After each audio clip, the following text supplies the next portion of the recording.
Okay, so what we have done is we have represented the incident, reflected, and transmitted wave in their mathematical form. And during their representation, we have introduced two unknown parameters. So what are those unknown parameters? One is gamma, which is the reflection coefficient. And another parameter that I have introduced is presented by capital T, and that capital T is going to be called as transmission coefficient. So whenever electromagnetic wave it travels from one medium to another medium, we have to find out what are these two parameters. How much is the reflection coefficient and how much is the transmission coefficient.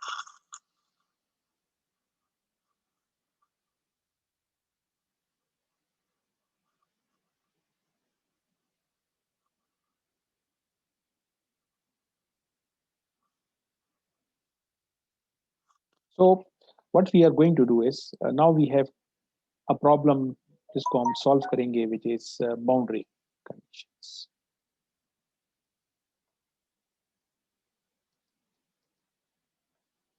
Because boundary conditions will tell us electromagnetic waves which exist on one side of the boundary, what is their relationship with the electromagnetic wave which is on the other side of the boundary.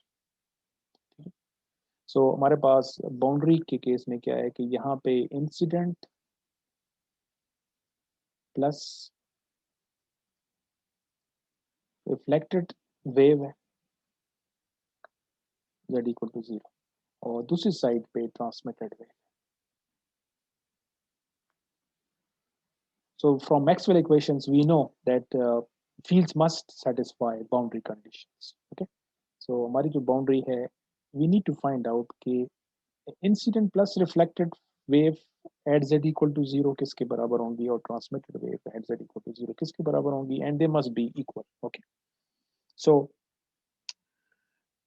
because we have two unknowns, हमारे पास जो equations है उसमें two unknowns है, ठीक है, which are gamma and t. So we need two conditions, two boundary conditions अगर हमारे पास हो तो हम ये two unknowns find कर सकते हैं, ठीक है ना.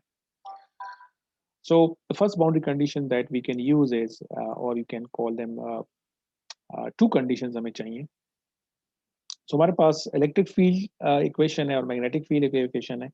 मैं यहाँ पे कोऑर्डिनेट सिस्टम भी बना लेता हूँ so that we have the clear cut idea कि what we are doing. So coordinate system के हिसाब से ये x एक्सिस है और ये z axis and y axis is coming out of the screen. हमारे पास जो इलेक्ट्रिक फील्ड है जो हमने इक्वेशन फॉर्म में फाइंड किया था, हमने क्या फाइंड किया कि इलेक्ट्रिक फील्ड जो है वो x डायरेक्शन, ठीक है. इंसिडेंट के केस में भी x डायरेक्शन में है, रिफ्लेक्टेड के केस में भी x डायरेक्शन में है और ट्रांसमिटेड के केस में भी x डायरेक्शन, ठीक हो गया. और मैग्नेटिक फील्ड हमने फाइंड किया कि मैग्नेटिक फील्ड जो है वो y डायरेक्शन में है. ऑफ कोर्स इंसिडेंट और ट्रांसमिटेड के केस में पॉजिटिव y डायरेक्शन में है और रिफ्लेक्टेड के केस में माइनस y डायरेक्शन में है, but of course it is still in y direction, plus और माइनस तो बात की बात है. So what we need to do is we need to apply the boundary conditions on x component and boundary condition on y component. अब अगर x component को अगर हम देखें, x component जो है वो हमारा इस boundary के parallel है या tangent है. Ex will be in this direction, which means it will be parallel to the boundary or tangent to the boundary. So जो boundary conditions हम already discuss कर चुके हैं in detail, उसमें हमारे पास एक boundary conditions थी जो कि applicable थी on the tangent component of the electric field. तो हमारे पास जो boundary है उसमें ये है कि एक साइड पे free space है और दूसरी साइड पे एक lossy medium है. इस केस में of course यहाँ पे boundary पे कोई भी magnetic current density exist नहीं करती, कोई मैग्नेटिक करंट डेंसिटी एग्जिस्ट नहीं करती. तो हमारे पास जो बाउंड्री कंडीशन हम अप्लाई कर सकते हैं इस सिचुएशन में वो ये है कि हमारे पास n cross E1 must be equal to n cross E2. You can refer back to the lecture जिसमें मैंने बाउंड्री कंडीशंस को डिस्कस किया था इन डिटेल, वहाँ पे आप चेक कर लें कि हमारे पास अगर m की वैल्यू 0 हो, यहाँ पे बाउंड्री पे there is no magnetic current, तो n क्रॉस E1 जो है n क्रॉस E2 के बराबर होगा, विच मीन्स के टेंजेंट कंपोनेंट जो हैं वो इक्वल होंगे। ठीक है, अगर आप n को देखना चाहते हैं, हमारे केस में n ये है। ठीक है, बाउंड्री कंडीशंस जब मैं ड्राइव कर रहा था, जब मैंने ये वेक्टर इंट्रोड्यूस किया था, this vector is always drawn perpendicular to the boundary. तो जब आप E1 मीन्स के हम मीडियम 1 की बात कर रहे हैं, और E2 का मतलब है कि हम मीडियम 2 में जो electric field vector, n cross E1 का मतलब ये है कि मीडियम 1 में जो इलेक्ट्रिक फील्ड वेक्टर है और मीडियम 2 में जो इलेक्ट्रिक फील्ड वेक्टर है, इसका जो टेंजेंट कंपोनेंट होगा, tangent component means EX component, और E2 का टेंजेंट कंपोनेंट का मतलब क्या होगा, वो भी EX होगा। तो इस बाउंड्री के इस साइड पे जो EX कंपोनेंट है और बाउंड्री के दूसरी साइड पे जो EX कंपोनेंट है, ये दोनों क्या होंगे, इक्वल होंगे। This is the meaning of boundary condition. Similarly हमारे पास जो सेकेंड बाउंड्री कंडीशन जो हम यूज करेंगे,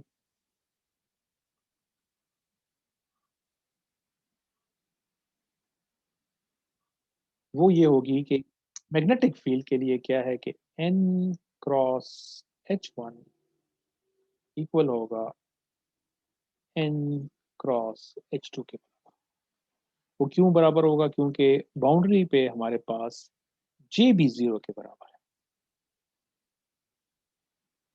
We don't have any surface current flowing on this boundary। ठीक है, इसका मतलब है कि J भी 0 है। As a result n cross H1 जो है n क्रॉस H2 के बराबर होगा, विच जिसका मतलब ये हुआ कि मीडियम 1 में जो मैग्नेटिक फील्ड है, मीडियम 2 में जो मैग्नेटिक फील्ड है, H1 का जो टेंजेंट कंपोनेंट होगा वो H2 के टेंजेंट कंपोनेंट के बराबर होगा। सो हमारे पास टेंजेंट कंपोनेंट कौन सा है, वो है HY।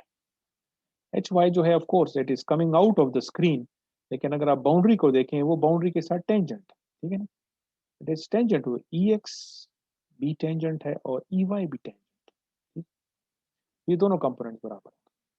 So these are two boundary conditions that we can use to solve the problem। पहले हम फर्स्ट बाउंड्री कंडीशन अप्लाई कर लेते हैं। सेकंड, फर्स्ट बाउंड्री कंडीशन का मतलब क्या होगा ना, keep this thing in mind कि हम E1 की बात कर रहे हैं, which is the field in medium 1, और हमारे केस में मीडियम 1 में इंसिडेंट वेव भी है और रिफ्लेक्टेड वेव भी है, तो इन दोनों को ऐड करने से जो चीज बनेगी उसको मैं E1 कह रहा हूँ। ठीक है, सो बाउंड्री 1 पे, और of course other thing you need to remember है कि ये बाउंड्री कंडीशंस हम कहाँ पे अप्लाई कर रहे हैं, हमारी बाउंड्री कहाँ पे लाई कर रही है, z इक्वल टू 0। ठीक, this is over boundary. So जो इंसिडेंट इलेक्ट्रिक फील्ड की जो इक्वेशन मैंने लिखी थी, उसको मैं EI कह देता हूँ, उसमें आप ER को ऐड कर लेंगे। सो ये आपके पास आंसर बराबर आना चाहिए, ET के बराबर आना चाहिए। तो फर्स्ट बाउंड्री कंडीशन का ये मतलब।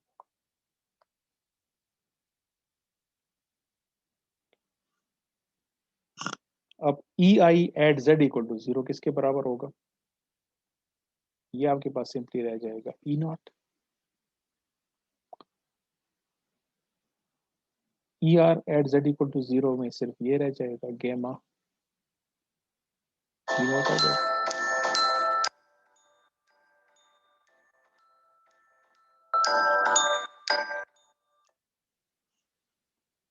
और ET किसके बराबर होगा,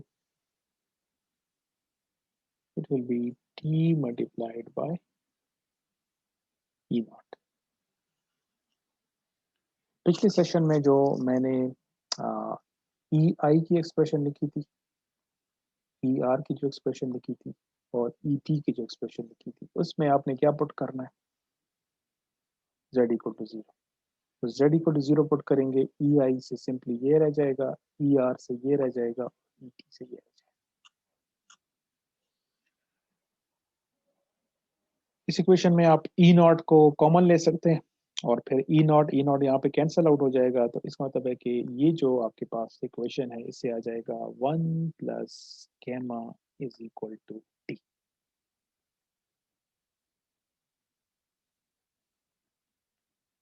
इस इक्वेशन को मैं इक्वेशन कहता हूँ।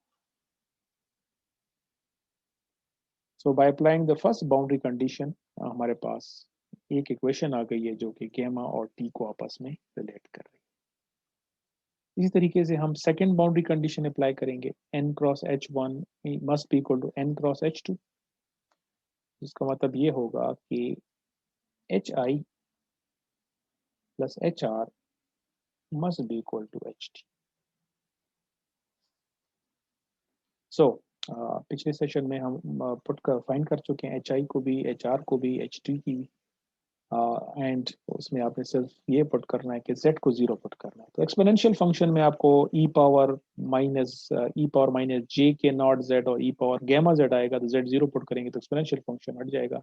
सो इस केस में भी हमारे पास सिंपली क्या रह जाएगा, इससे आ जाएगा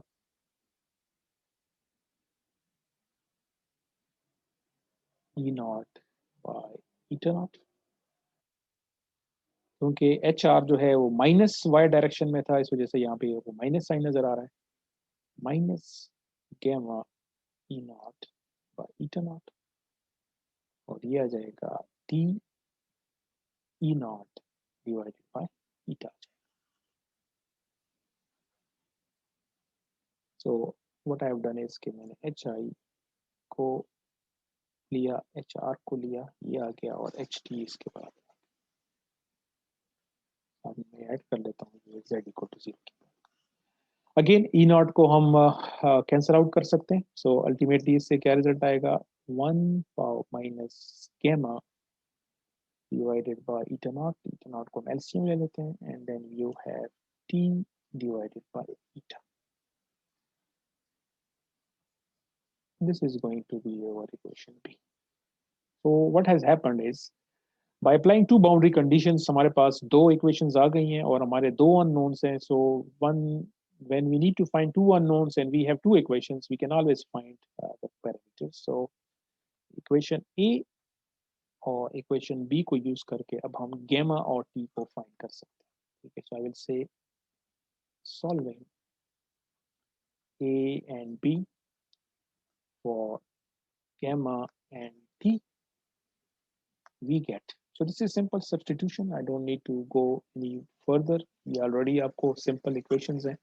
इसको जब आप solve करेंगे तो आपके पास gamma की relationship आएगी जो equal होगी eta minus eta naught divided by eta plus eta naught, और transmission coefficient आपके पास आएगा 2 eta divided by eta plus eta naught. So ये रिफ्लेक्शन कोफिशिएंट आ गया, ये ट्रांसमिशन कोफिशिएंट आ गया. So it's obvious that when electromagnetic wave is incident on any other media at normal incidence, how much part of the wave is going to reflect and how much part of the wave is going to transmit, it depends on the medium intrinsic impedance. It depends on the medium intrinsic impedance. So हमारे जो specific example मैं solve कर रहा था, उस example में मैंने क्या अज्यूम किया कि मीडियम वन को मैंने फ्री स्पेस मीडियम ले लिया विद दीज प्रॉपर्टीज, और एज अ रिजल्ट इसकी जो इंट्रिंसिक इम्पिडेंस है उसको हम फिर ईटा नॉट से प्रेजेंट कर रहे हैं, और बाउंड्री के दूसरी साइड पे जो मीडियम था, मीडियम टू, जिसको हमने जनरल मीडियम कंसिडर किया था with these properties,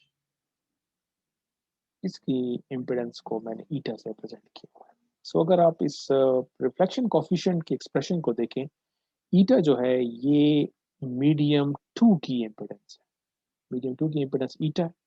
so eta minus eta not जो है मीडियम वन की इम्पिडेंस है. उसको अगर हमें जनरलाइज करें, reflection coefficient is equal to medium two impedance minus medium one impedance divided by medium two impedance plus medium one.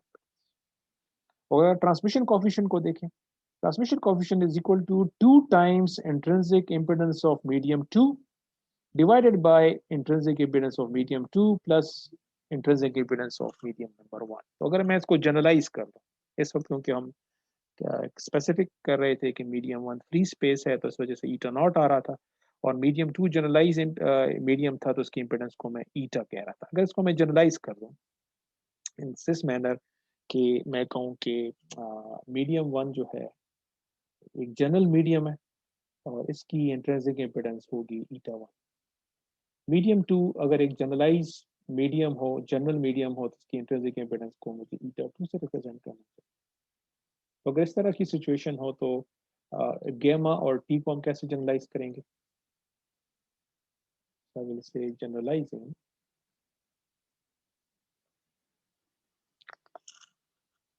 this equation for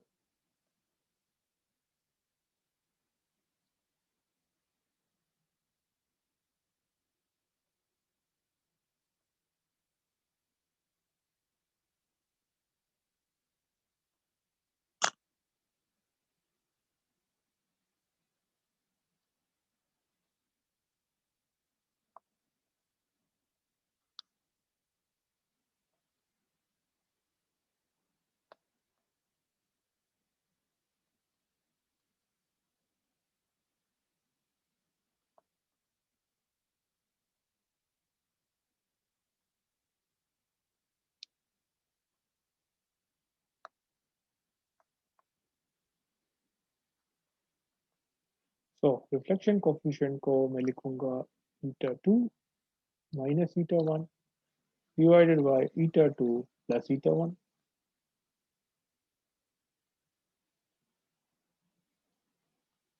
और transmission coefficient को मैं लिखूंगा 2 times eta 2 divided by eta 2 plus eta 1। ये मेरे पास general expression आ गया based on this result. तो ये medium 2 था, ये मीडियम 1 था। तो बेस्ड ऑन दैट आपको नजर आया कि eta 2 minus eta और यहाँ पे था 2 eta था, इस वजह से 2 eta 2 आ गया। ठीक।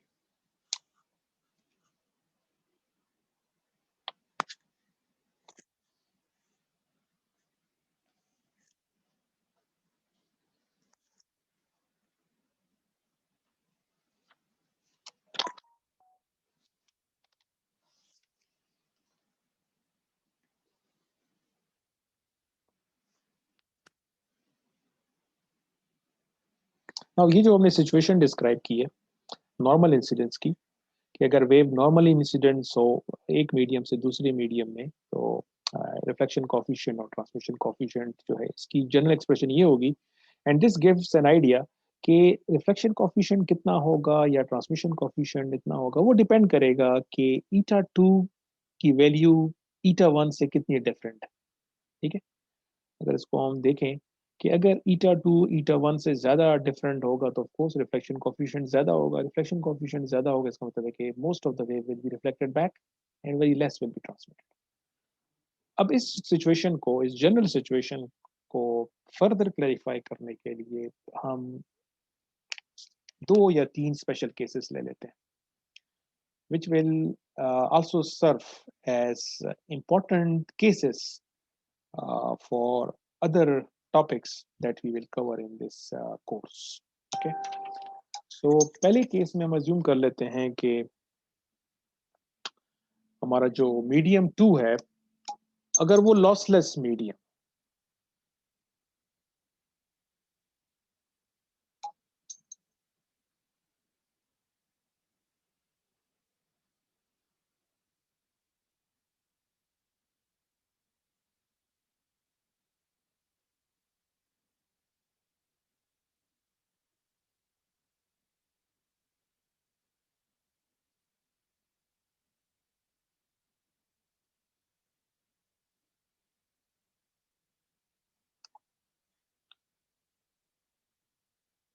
so the first case that I'm going to consider is lossless case।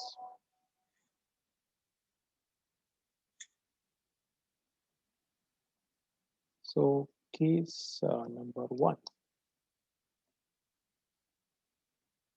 Case number 1 ये है कि मीडियम 2 is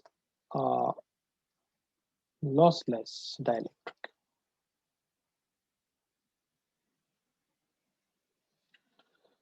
ओके, सो अब हम अज्यूम कर रहे हैं कि हमारा जो जो इलेक्ट्रोमैग्नेटिक वेव है जो कि मीडियम वेव वन में ट्रेवल कर रहा है, जो कि फ्री स्पेस है, फ्री स्पेस मीडियम में ट्रेवल करते करते जब z इक्वल टू जीरो पे हम पहुंचे तो मीडियम टू इसके सामने जो है वो एक लॉसलेस डाइलेक्ट्रिक है। ठीक है, तो मीडियम टू जो है लॉसलेस डाइलेक्ट्रिक। इस सिचुएशन में what is going to be the value of beta two? Okay, so we know जब लॉसलेस डाइलेक्ट्रिक की बात आ गई, सो वी नो कि अब कंडक्टिविटी इसकी जीरो हो जाएगी। और दूसरा ये कि एप्सिलॉन और म्यू जो है उनकी नेचर क्या हो जाएगी, वो रियल हो जाएंगे। और दूसरा हमारे पास है कि जो प्रोपगेशन कांस्टेंट है जिसको हम गेमा से रिप्रेजेंट कर रहे हैं वो भी प्योरली इमेजिनरी हो जाएगा, क्योंकि because of this region alpha जो है वो जीरो के बराबर होगा, no attenuation. So gamma will be simply equal to j beta, और जे बीटा मीन्स के बीटा जो है ओमेगा म्यू एप्सिलॉन के बराबर होगा। और इसको हम फर्दर इस तरह भी लिख सकते हैं, क्योंकि ये हमारे पास एब्सोलूट परमिएबिलिटी है और ये एब्सोलूट परमिटिविटी है। सो वी ऑलरेडी नो कि एब्सोलूट परमिटिविटी और परमिबिलिटी को हम फ्री स्पेस परमिटिविटी के साथ रिलेट कर सकते हैं, तो इसको मैं इस तरह भी लिख सकता हूँ।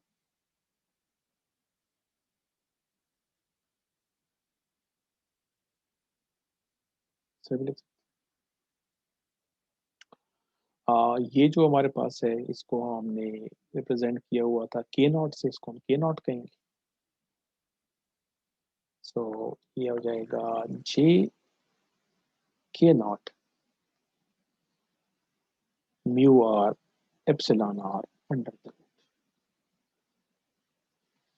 सो प्रोपगेशन कांस्टेंट की मैथमेटिकल फॉर्म ये हो जाएगी। कौन से मीडियम की हम बात कर रहे हैं? मीडियम टू के अंदर।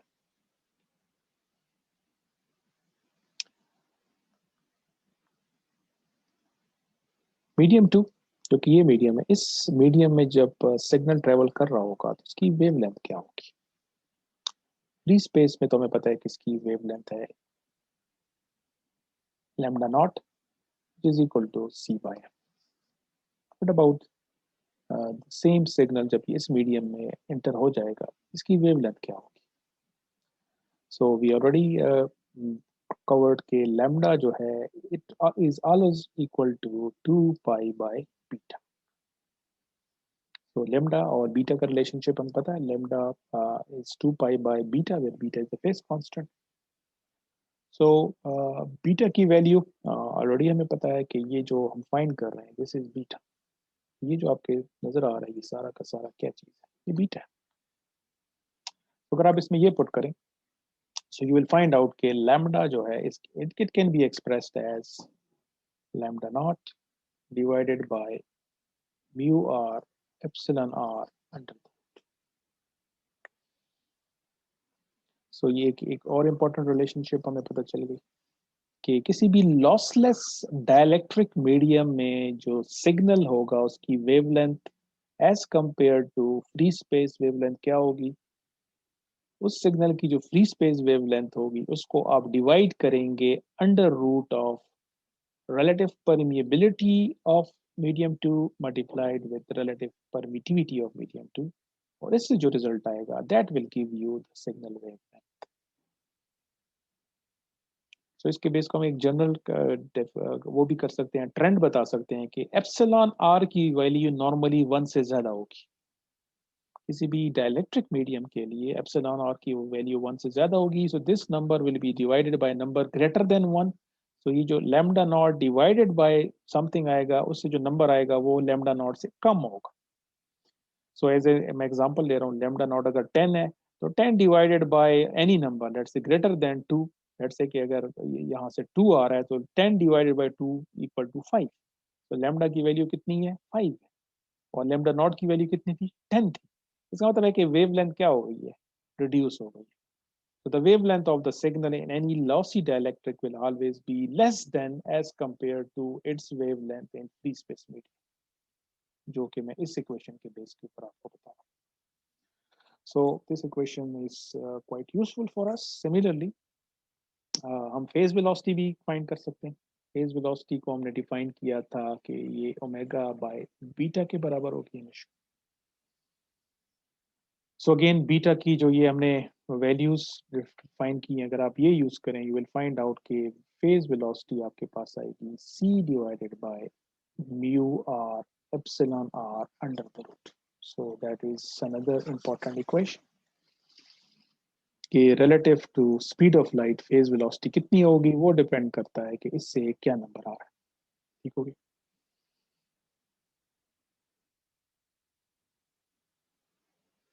और फाइनली अगर हमारे पास ईटा हमने फाइंड करना हो कि ये जो लॉसलेस डाइलेक्ट्रिक है जो कि यहाँ पे है, इस लॉसलेस डाइलेक्ट्रिक मीडियम की इंट्रिंसिक इम्पिडेंस क्या होगी जो यहाँ पे हम यूज कर रहे हैं। ठीक है, ईटा।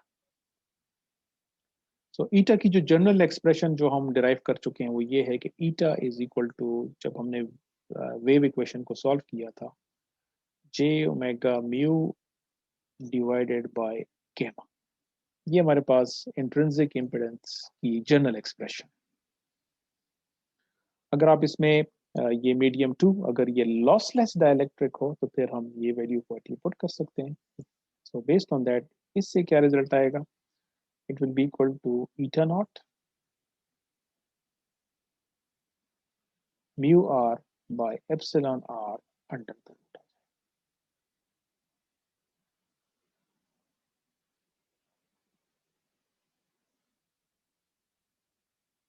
So what we have done is कि हमने मीडियम टू जो कि एक लॉसलेस डाइलेक्ट्रिक है, इस मीडियम में जो वेव के जो इंपॉर्टेंट पैरामीटर्स हैं उन सबको फ्री स्पेस मीडिया में जो जो पैरामीटर्स हैं उनके साथ रिलेट कर। हमने वेवलेंथ को भी लैम्डा नॉट के साथ रिलेट कर दिया है, हमने फेज वेलोसिटी को भी स्पीड ऑफ लाइट के साथ रिलेट कर दिया है, हमने इसकी इंट्रिंसिक इम्पिडेंस को भी ईटा नॉट के साथ रिलेट कर दिया।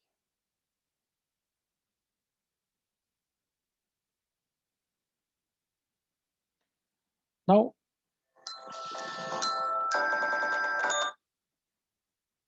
Just one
so power conservation for the incident reflected and transmitted wave. So ये जो केस हम डिस्कस कर रहे हैं कि मीडियम टू जो है अगर लॉसलेस डाइलेक्ट्रिक हो, सो इस सिचुएशन में incident power plus reflected power और ट्रांसमिटेड वेव पावर को अगर हम z इक्वल टू 0 जो हमारी बाउंड्री है इस जगह पे इक्वेट करें, तो अगर पावर कंजर्व होगी तो दोनों से आंसर सेम आएगा। सो पहले मैं z लेस देन 0 रीजन की बात कर रहा हूँ, जो कि यहाँ पे मीडियम 1 की बात कर रहा हूँ। इस रीजन में जो इंसिडेंट प्लस रिफ्लेक्टेड वेव के साथ जो पावर एसोसिएटेड है उसको हम मैथमेटिकली रिप्रेजेंट करते हैं पॉइंटिंग वेक्टर के साथ। और पॉइंटिंग वेक्टर इज समथिंग जो आप ईएमएफ कोर्स में डिटेल में पढ़ चुके होंगे। बट यू शुड रिमेंबर कि पॉइंटिंग वेक्टर को हम रिप्रेजेंट करते हैं एस के साथ, और ये किसके बराबर हम लेते हैं, इलेक्ट्रिक फील्ड वेक्टर का क्रॉस प्रोडक्ट हम लेते हैं मैग्नेटिक फील्ड की कंजुगेट के साथ। इससे जो रिजल्ट आता है इसको हम कहते हैं कि ये पॉइंटिंग वेक्टर है। और what is the importance of this vector, कि इससे जो रिजल्ट आएगा ये हमें पावर के बारे में बता रहा होगा कि वेव के अंदर पावर कितनी।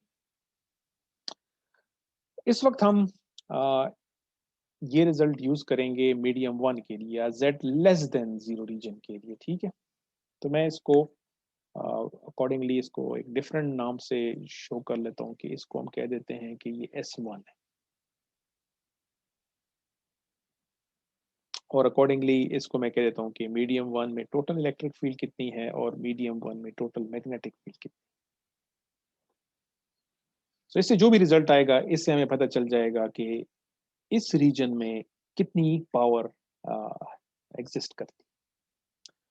नाउ E1 जो है वो it is combination of incident plus reflected, ठीक है। तो मैं E1 को लिखूंगा कि ये एक्चुअली EI के बराबर है प्लस ER के बराबर, where EI is the for incident electric field and ER is for reflected. Similarly, H1 में भी हमारे पास दो तरह की मैग्नेटिक फील्ड्स हैं, एक HI है जो कि इंसिडेंट वेव के साथ एसोसिएटेड है, और HR है जो कि रिफ्लेक्टेड के साथ एसोसिएटेड है। इन दोनों को ऐड करने से जो आएगा वो H1 होगा, and this will give us S1.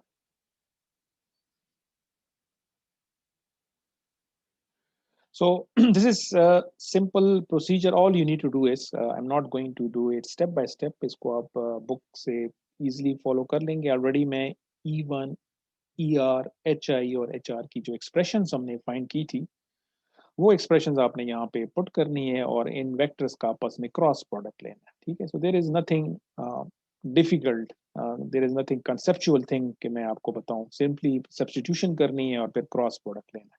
Of course H I और प्लस एच आर के साथ आपने कंजुगेट लेना, ठीक है। तो यू ऑलरेडी नो कि कंजुगेट लेने से जहां पे भी ई प्लस जे समथिंग होगा वो ई माइनस जे समथिंग हो जाएगा, और जहां पे ई माइनस जे समथिंग है वो ई प्लस जे हो जाएगा। So that is straight forward.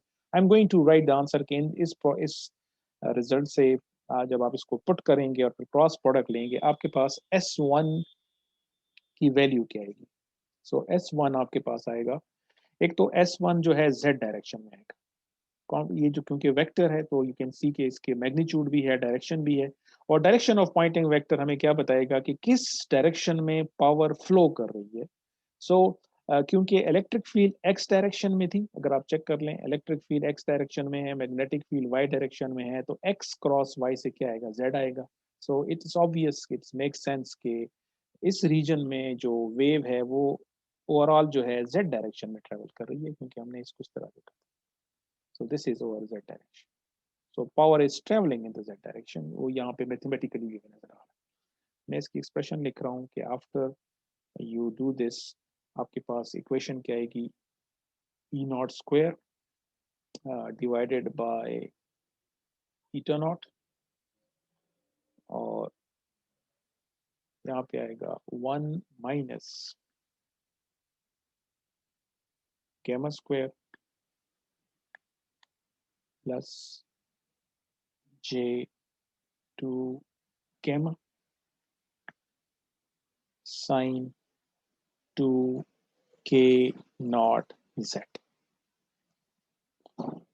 सो ये आपके पास रिजल्ट आएगा पॉइंटिंग वेक्टर के लिए।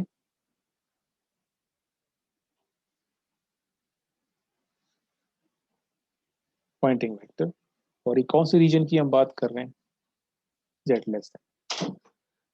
Now we need to find out के z greater than the zero region जो कि मीडियम 2 को रिप्रेजेंट कर रहा है, इस रीजन में पॉइंटिंग वेक्टर क्या होगा, उसको हम s2 कह देंगे, और फिर s1 और s2 को एट z इक्वल टू 0 हम एवेल्यूएट करेंगे। ठीक है।